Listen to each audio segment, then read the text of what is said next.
Thanks for watching Mufti Nazim Kazmi Official.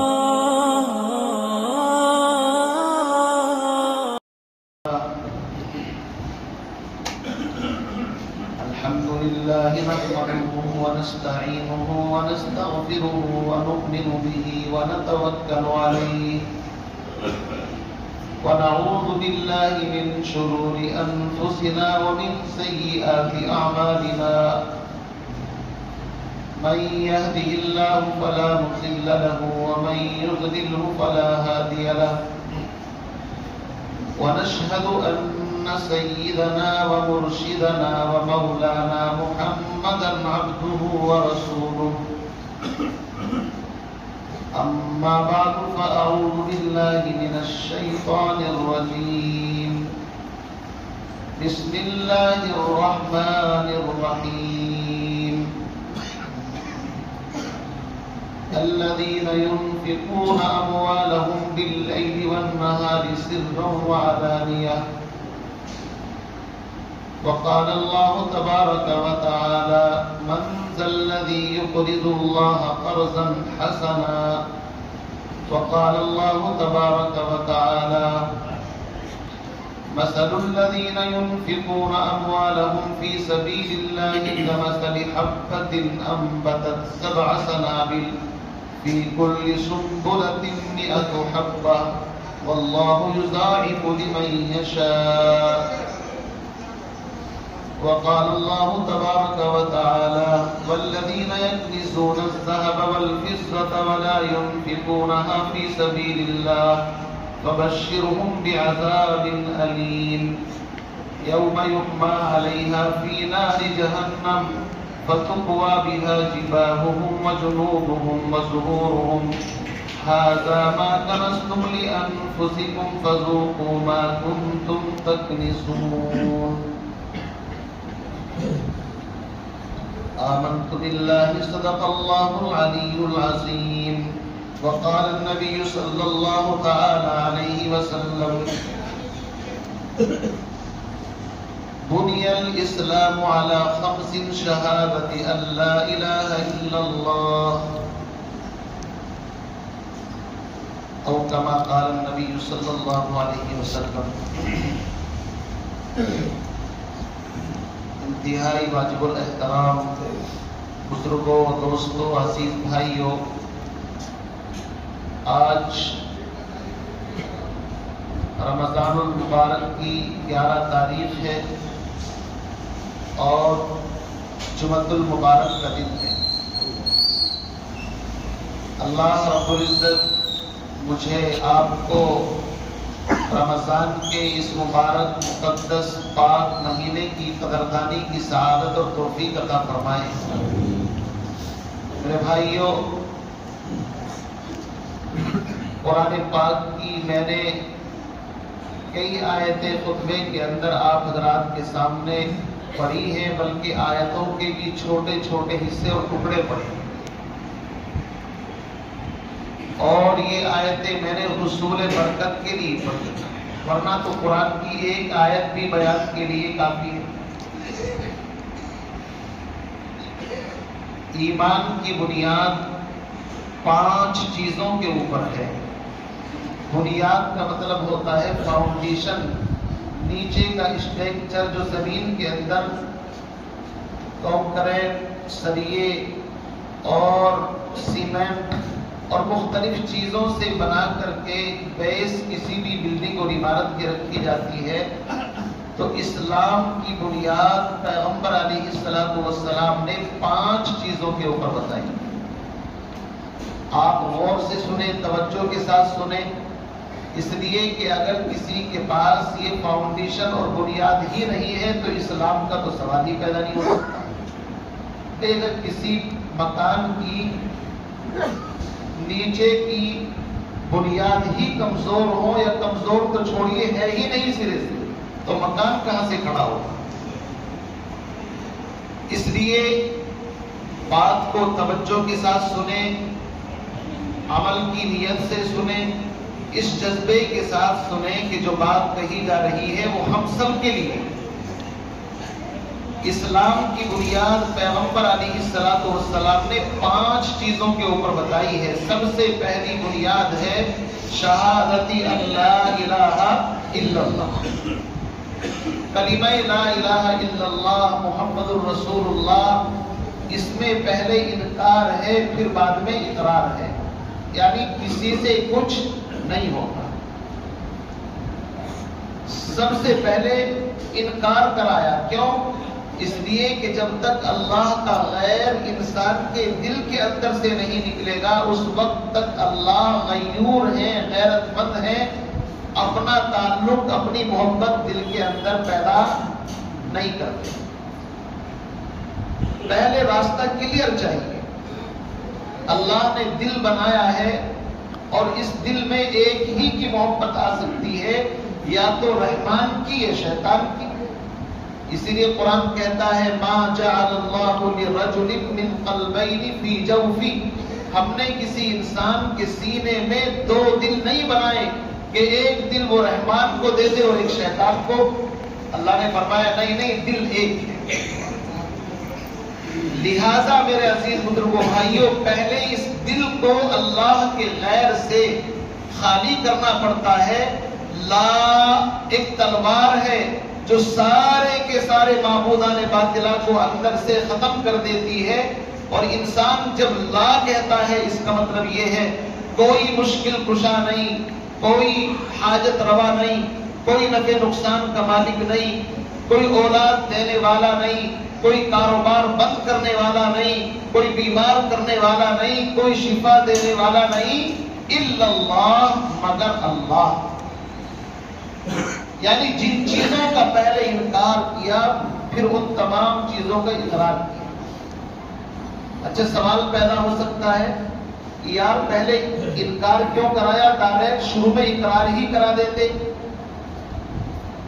تو علماء جانتے ہیں عربی زبان کے اندر ایک اصول ہے، ضابطہ ہے، دفع مضرت اور جلب منفعت. کسی کو نفع پہنچانا اور ایک ہے کسی کو نقصان سے بچانا. اتنی بات تو آپ بھی سمجھ گئے. ایک ہے نفع پہنچانا اور ایک ہے نقصان سے بچانا. اصول ضابطہ یہ ہے کہ نفع پہنچانے سے پہلے نقصان دینے والی چیزوں سے بچایا جانا ضروری ہوتا ہے. کیوں جی؟ اگر آپ ایک طرف تو نفع پہنچا رہے ہیں، دوسری طرف سے نقصان بھی پہنچ رہا ہے، تو آپ عقل مند نہیں ہیں. عقل مند تب ہے نفع بعد میں پہنچائیں گے، پہلے نقصان دینے والی چیز کو دور کیا جائے. اس کو کہتے ہیں دفع مضرت، یعنی تکلیفوں کا دور کرنا، برائی کا دور کرنا. پہلے تکالیف کو دور کیا جاتا ہے، اس کے بعد پھر راحت اور آرام نفع پہنچایا جاتا ہے. تو یہاں پر اللہ رب العزت نے لا الہ الا اللہ کے اندر پہلے دفع مضرت، یعنی جو انسان کے ایمان کو خراب کرنے والی چیزیں ہو سکتی ہیں، شرک، پہلے اس دفع مضرت کو اللہ نے کہا کہ پہلے تم یہ اقرار کرو کسی سے کچھ نہیں ہوتا. پتا چلا ہم نے الا اللہ بھی دے دیا، لیکن تم مانگتے ہو کوئی نفع بھی دیتا ہے، نقصان بھی دیتا ہے، کاروبار بند بھی کر دیتا ہے، کھول بھی دیتا ہے، تو اس ایمان کا پھر تمہیں فائدہ نہیں ہوگا. اس کو دوسرے انداز میں یہ سمجھیے کہ پہلے تکلیف دینے والی چیزوں کو دور کیا جاتا ہے. مثلا پہلے تکلیف دینے والی چیزوں کو دور کرنے کا مطلب یہ ہے کہ آج جمعے کا دن تھا، ہم نے سب سے پہلے جمعے کی نماز پڑھنے سے پہلے اپنے بدن کے میل کچیل اور گندگی کو دور کیا. پھر ہمارے جو استعمال شدہ کپڑے تھے پھر ہم نے ان کو اتار کر کے اچھے اور پاکیزہ کپڑے پہنے. اس کے بعد ہم نے عطر لگایا، خوشبو لگائی، سرما لگایا. یہ جو چیزیں زیب و زینت سے متعلق ہے وہ چیزیں ہم نے استعمال کی. ایسا تو نہیں کہ آپ نے جمعے کی تیاری میں بغیر نہائے بغیر کپڑے پہنے عطر لگا لیا ہو. اس لیے کہ انسان سمجھتا ہے ابھی نہانا ہے، ابھی مجھے دوسرے کپڑے استعمال کرنے ہیں. تو اس لیے انسان پہلے تکلیف دینے والی چیزوں کو دور کرتا ہے، پھر راحت کی چیزوں کو بعد میں استعمال کرتا ہے۔ یہ میں نے آپ کو آسان زبان میں سمجھایا۔ تو لا الہ الا اللہ کے اندر بھی پہلے انکار ہے، پھر اقرار ہے۔ پہلے ایمان کو نقصان دینے والی چیزوں کا انکار کرایا، لا کوئی حاجت روا نہیں، کوئی مشکل کشا نہیں، کوئی نفع نقصان کا مالک نہیں، کوئی کاروبار بند نہیں کر سکتا، کوئی کاروبار نہیں کھول سکتا، کوئی اولاد نہیں دے سکتا، کوئی بیوی نہیں بنا سکتا، کوئی کسی کو بیمار نہیں کر سکتا اور کوئی کسی کو شفا نہیں دے سکتا۔ یہ ساری کی ساری چیزیں کون کرتا ہے؟ اللہ۔ آگے فرمایا الا اللہ، سوائے اللہ۔ تو یہ ایمان کی بنیاد ہے۔ ہمارا عقیدہ اتنا مضبوط ہونا چاہیے کہ اس کائنات میں جو کچھ ہو رہا ہے اور قیامت تک جو کچھ ہوگا وہ سب اللہ کی مرضی، اس کی مشیت، اس کے حکم سے ہو رہا ہے۔ اللہ رب العزت کی مرضی کے بغیر درخت کا ایک پتا بھی زمین پر نہیں گرتا۔ ما تسقط من ورقۃ الا يعلمها ولا حبۃ في ظلمات الارض ولا رطب ولا يابس الا في کتاب مبین۔ درخت سے کوئی پتا، زمین کی تہ کے اندر کوئی دانہ، کوئی بیج، کوئی گٹھلی اللہ رب العزت کے علم سے باہر نہیں ہے، اللہ اس کو بھی جانتا ہے۔ تو یہ ایمان کی بنیاد ہے۔ سب سے پہلی چیز کیا ہے بھائی؟ کلمہ لا الہ الا اللہ۔ پورا بیان اسی کے اوپر ہو سکتا ہے، لیکن مجھے آگے تمہید قائم کر کے کچھ اور باتیں آپ کے سامنے رکھیں۔ دوسری چیز فرمایا وَإِقَامِ الصَّلَاةِ، نماز قائم کرنا۔ جب ایمان دل کے اندر آ گیا کہ سب کچھ کرنے والا اللہ ہے، تو اللہ سے لینے کا طریقہ نماز ہے۔ اللہ سے لینے کا طریقہ کیا ہے؟ نماز۔ گویا کہ یہ سمجھیے لا الہ الا اللہ کہہ کر کے ہم نے اپنا راشن کارڈ بنوا لیا، اللہ کی مہر اس کے اوپر لگ گئی، یہ میرا بندہ ہے، اس کا تعلق، کنیکشن میری ذات کے ساتھ جڑا ہوا ہے۔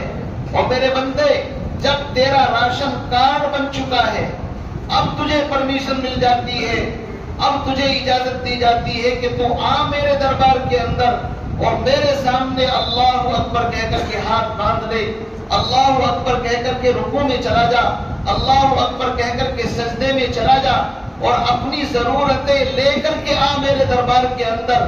میری عزت اور جلال کی قسم، میں نے تیرا کارڈ بنا دیا ہے تیرے ایمان کی بنیاد پر، اب مانگنا تیرا کام ہے، دینا مجھ رب رحیم کا کام۔ ہم مسجد میں آتے ہیں، ہمیں پتہ ہی نہیں مسجد میں آتے کیوں۔ ہم سمجھتے ہیں وہ صرف ثواب کے لیے آ رہے ہیں۔ ثواب تو ملے گا ہی، ثواب تو کسی کو ایک مرتبہ سلام کر دیا ثواب مل جائے گا، راستے سے تکلیف دینے والی چیز کو ہٹا دیا ثواب مل جائے گا، کسی سے مسکرا کر کے خندہ پیشانی کے ساتھ اس کا استقبال کر لیا ثواب تو اس پر بھی مل جائے گا۔ ثواب کے تو انگنت کام ہیں، لیکن اپنی حاجتیں اور ضرورتیں لے کر کے اللہ کی بارگاہ میں آنا اور پھر ان کو یہاں سے پاس کروا کر کے مانگ کر کے خوشی خوشی جانا، یہ کام ہوتا ہے اللہ کے گھر مسجد کے اندر۔ مسلمانوں، تم سمجھتے ہو تمہارے مسائل کا حل ایم پی او کے ہاتھ میں ہے، ایم ایل او کے ہاتھ میں ہے، تم سمجھتے ہو کونسلر اور فلاں وارڈ کے جو سباسد ہیں، ممبر صاحب، پردھان کے فلاں، ان کے ہاتھوں میں ہے۔ رب کعبہ کی قسم، اس کائنات کا ایک ایک ذرہ، ایک ایک انسان، ایک ایک مخلوق میرے رب کے حکم کی محتاج، پابند اور غلام ہے۔ آسمانوں سے فیصلے زمین پر اترتے ہیں، ہم سمجھتے نہیں، ہم نے اللہ کی طاقت کو اتنا کمزور سمجھ رکھا ہے۔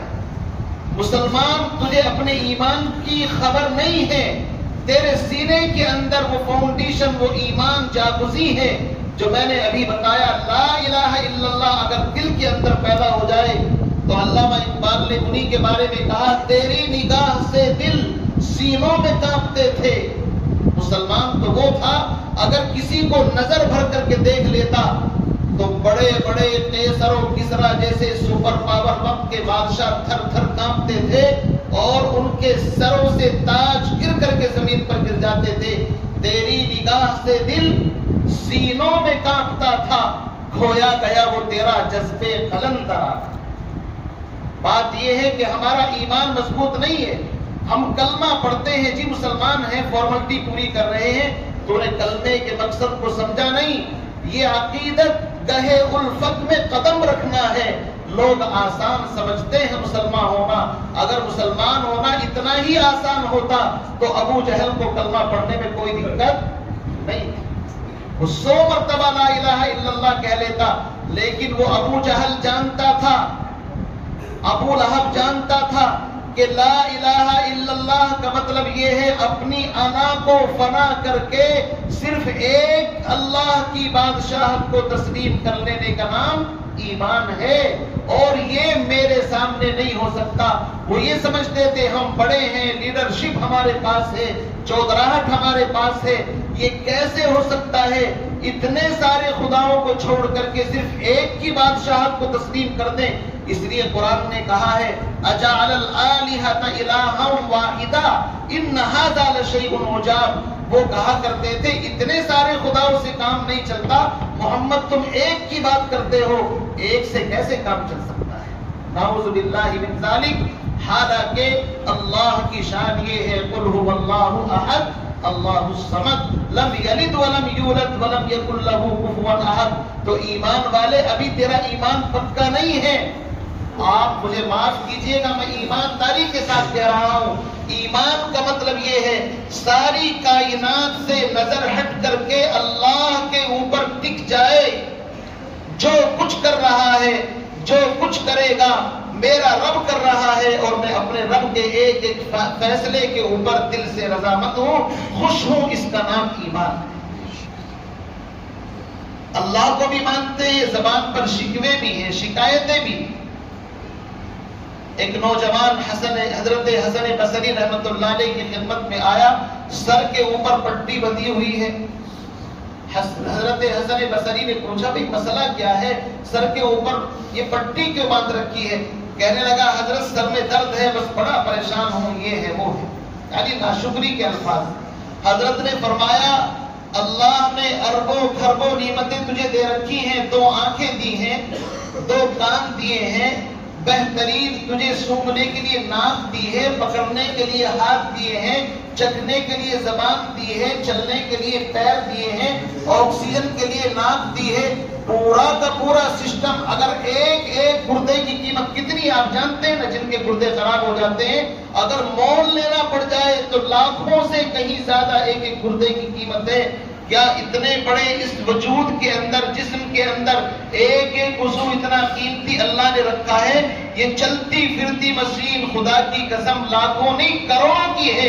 ایک ایک عضو اتنا قیمتی ہے. آنکھوں کی قیمت اس سے پوچھئے جس کے پاس آنکھیں نہیں.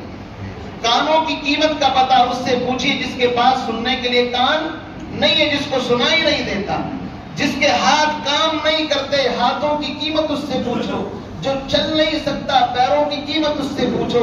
جس کے ڈائلیسس ہو رہی ہے، گردے خراب ہو چکے ہیں، جا کر کے ان سے کبھی کان میں بات کرو بھائی صاحب، وہ یہ کہے گا مجھ جیسا دنیا کا غریب کوئی انسان نہیں ہے. چاہے اس کے پاس ڈاکٹروں کی لائن ہو، اس کے پاس گھر والے کثیر تعداد میں آ رہے ہوں، اور ایک جم غفیر اس کی عیادت کے لیے، اس کی خدمت کے لیے ہو، لیکن وہ یہی کہے گا مجھے اللہ نے صحت سے محروم کر دیا، دنیا کی ساری نعمتیں اب میرے لیے بیکار ہیں. میرے بھائیوں، قدر کرو، اس ایمان کی اہمیت کو سمجھے. حضرت حسن بصری رحمت اللہ علیہ نے فرمایا اللہ نے تجھ پر کروڑوں لاکھوں انعامات کی بارش کر رہی ہے، کبھی شکر کی پٹی تو نہیں باندھی، نہ شکری کی پٹی باندھ کر کے چل پڑے کہ سر میں درد ہے. بتاؤ ایمانداری کے ساتھ آج ہمارا یہی حال ہے کہ نہیں؟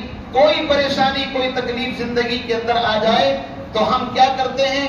سب کے سامنے جہاں بیٹھیں گے اسی بیماری، اسی پریشانی کا تذکرہ شروع کرتے ہیں. اللہ ہماری حفاظت فرمائے. یہ ایمان ہے. ایمان تو یہ ہے کہ کہ اللہ رب العزت اپنے بندے کو جس حال میں رکھے اس حال میں وہ راضی اور خوش رہے اور کہے ربا تیرے فیصلوں کے اوپر میں دل سے راضی ہوں، اس کا نام ایمان ہے۔ ایمان کی حقیقت کو ہم نے سمجھا ہی نہیں۔ جو میں سر بسجدہ ہوا کبھی تو زمین سے آنے لگی صدا، تیرا دل تو ہے شنم آشنا، تجھے کیا ملے گا نماز میں۔ ہم ایسے نمازی ہیں، نماز پڑھنے کے لیے آتے ہیں، کسی کو دکان یاد رہتی ہے، کسی کو کوئی تقاضا تھا وہ یاد رہتا ہے، کسی کو کوئی کام کرنا ہوتا ہے وہ تقاضا یاد رہتا ہے۔ الغرض سارے کے سارے تقاضے ہمارے ذہن و دماغ کے اندر بھوسے کی طرح، کچرے کی طرح بھرے ہوئے ہیں، اور کھڑے ہو کر کے الحمدللہ رب العالمین الرحمن الرحیم نماز پڑھ رہے ہیں۔ اللہ فرماتا ہے میرے بندے تیرا دل تو یہاں ہے ہی نہیں، تجھے اس نماز پر ملے گا۔ یہ ساری مین کمزوری ایمان کی کمزوری کی وجہ سے ہے۔ تو میں عرض یہ کر رہا تھا، بات بہت طویل ہو گئی، کہ ایمان کی بنیاد، فاؤنڈیشن 5 چیزوں کے اوپر ہے۔ سب سے پہلی بنیاد کلمہ شہادت یا کلمہ توحید، لا الہ الا اللہ محمد رسول اللہ صلی اللہ علیہ وسلم، یہ ایمان کی بنیاد ہے۔ اور خلاصہ اس کا یہ ہے کہ جو کچھ ہو رہا ہے، جو کچھ ہوگا، وہ سب اللہ کی مرضی سے ہو رہا ہے، اور اللہ کے اس فیصلے پر انسان راضی اور خوش رہے، اس کا نام ایمان۔ دوسری چیز، جب ایمان مضبوط ہو گیا تو اب اللہ سے تعلق جڑ گیا، اللہ نے اپنا بنا لیا، تو اللہ فرماتے ہیں میرے بندے میں نے 5 وقت کی نماز تیرے اوپر فرض فرما دی، اب چونکہ تیرا کارڈ بن چکا ہے، لہذا تو آ میرے دربار کے اندر، اور میرے دربار کے اندر آ کر کے میرے سامنے اپنی پیشانی رکھ، اپنے مسائل کو لے کر کے آ، اور یہاں پر مسجد کے اندر اپنے مسائل کا حل کروا۔ اس لیے کہ مؤذن جب کہتا ہے حی علی الصلاۃ، آؤ نماز کے لیے، حی علی الفلاح، آؤ کامیابی کے لیے، تو وہ اعلان اعتراف کر رہا ہے، اعلان کر کے لوگوں کامیابی دکانوں پر نہیں، کامیابی کارخانوں میں نہیں، فیکٹری کے اندر نہیں، روڈ اور راستوں کے اوپر نہیں، کامیابی مکانوں دکانوں کے اندر نہیں، کامیابی اگر چاہتے ہو تو آؤ، اللہ کا منادی پکار رہا ہے، مسجد کے اندر آؤ، یہاں پر کامیابی ملے گی۔ یہ یقین ہونا چاہیے، نہیں ہونا چاہیے؟ بھائی اس نے تو یہی کہا ہے نا، حی علی الصلاۃ، آؤ نماز کے لیے۔ نماز کا مطلب کیا؟ آگے ترجمہ ہے حی علی الفلاح، یعنی نماز کا مطلب ہے کامیابی، آؤ کامیابی کے لیے۔ تو کامیابی مسجد کے اندر ہے، باہر ہے؟ کتنا بڑا طبقہ ہے امت کا جو رمضان کے مبارک مہینے میں اذان سنتا ہے، مسجد کے سامنے سے گزر جاتا ہے، کبھی اس اللہ کے بندے کو توفیق نہیں ہوتی اپنی پیشانی رب کے سامنے چھپا۔ اور الحمدللہ ایسے بھی نوجوان ہیں جو ہماری اس مسجد کے اندر کم از کم آدھا کلومیٹر کا سفر کر کے، چونکہ ادھر کلیان کا علاقہ، پھر ادھر برہم پوری 1 2 3 4 5، یہ ادھر کا جو علاقہ ہے کافی دور تک، ادھر سے بھی سفر کر کے آتے ہیں، ایسے بھی ہیں۔ میرے بھائیوں، مسجد میں آنا، نماز کے لیے آنا، حدیث پاک کی آپ کو بات بتا رہا ہوں، بات میری ہوتی آپ ریجیکٹ کر دیتے، کوئی پرواہ نہیں، بات کالی کملی والے محمد عربی صلی اللہ علیہ وسلم کی ہے۔ آقا نے ارشاد فرمایا، اذان کی آواز سن کر جب نمازی نماز پڑھنے کے لیے اپنے گھر سے چلتا ہے، ایک قدم اٹھاتا ہے، اس قدم اٹھانے پر ایک گناہ اس کے نامہ اعمال سے مٹا دیا جاتا ہے۔ اور ایک نیکی، بات یہیں پر نہیں، فرمایا ایک گناہ مائنس کیا تو پلس وہاں پر لا کر کے اللہ نے ایک نیکی رکھ دی۔ ایک بزرگ کے بارے میں لکھا ہے، جب وہ اپنے گھر سے چلتے تھے، حاجی امداد اللہ مہاجر مکی رحمۃ اللہ علیہ، جو ہمارے اس پورے علماء دیوبند اس کے سرخیل ہیں، بڑے ہیں، حاجی امداد اللہ مہاجر مکی، جن کی قبر مبارک جنت المعلا کے اندر ہے، وہ جب اپنے گھر سے نماز کے لیے چلتے تھے تو ایک راستہ قریب کا تھا اور ایک راستہ تھوڑا سا دور والا تھا۔ تو حضرت اس دور والے راستے سے اکثر سفر کرتے، کبھی کبھی اس سے بھی آتے، چونکہ کوئی فرض واجب تو ہے نہیں، لیکن جن کے دل میں عشق مولا ہوتا ہے اور جن کو حدیث پر یقین ہوتا ہے کہ ایک گناہ میرا مٹ رہا ہے، اس لمبے راستے سے سفر کر کے آتے اور چھوٹے چھوٹے قدم اٹھاتے۔ کسی نے پوچھا حضرت یہ راستہ شارٹ کٹ ہے؟ ہم تو اتنے شارٹ کٹ کے عادی ہیں، بس چلے تو کود کر کے چھلانگ لگا کر کے مسجد میں پہنچ جائیں۔ ہمارا تو شارٹ کٹ کا مزاج ہے نا، ہم تو ہر چیز میں شارٹ کٹ تلاش کرتے ہیں۔ یہ شارٹ کٹ ہر جگہ پر اچھا نہیں ہوتا۔ تو وہ بزرگ لمبے راستے سے آتے۔ فرمایا اللہ کے نبی صلی اللہ علیہ وسلم کا فرمان جب سے میں نے سنا ہے، ہر قدم پر نیکی ملتی ہے، ایک گناہ مٹایا جاتا ہے، میں قدم بھی تھوڑے چھوٹے چھوٹے رکھتا ہوں تاکہ زیادہ نیکیاں مجھے مل جائے اور زیادہ گناہ میرے معاف ہو جائے۔ بتائیے کتنے نمازی مسجد میں آتے ہیں، بدگمانی سے اللہ مجھے معاف فرمائے، کیا ہم نے کبھی یہ نیت کی ہے؟ نہیں کی ہوگی۔ کیوں؟ پتہ ہی نہیں، جب تو نیت کہاں سے کریں گے؟ میرے عزیز بھائیوں، ہمیں تو دشواری ہوتی ہے کہ اگر ایک گیٹ کے اوپر رش لگا ہوا ہے تو ہم یہ نہیں سوچتے کہ 10 قدم اگر فالتو چل لیں گے تو 10 گناہ مٹ جائیں گے، 10 نیکیاں مل جائیں گے۔ نہیں، ہم شور مچا دیتے ہیں جیسے کہ ہم مسجد کے مالک ہیں، یہ ہماری پراپرٹی ہے۔ ہم چلاتے ہیں بھائی راستہ ہٹاؤ، جو ایم پی صاحب آ رہے ہیں بڑے ودھائک، ان کو راستہ دو الگ سے۔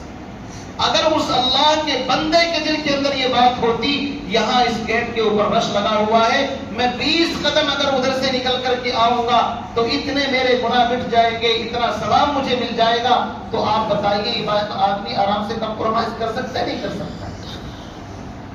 لیکن ہمیں نہ ایمان کا پتہ، نہ اسلام کا پتہ، ہمیں تو ہوا ہی نہیں لگی، ہم تو ایک رسمی زندگی گزار رہے ہیں۔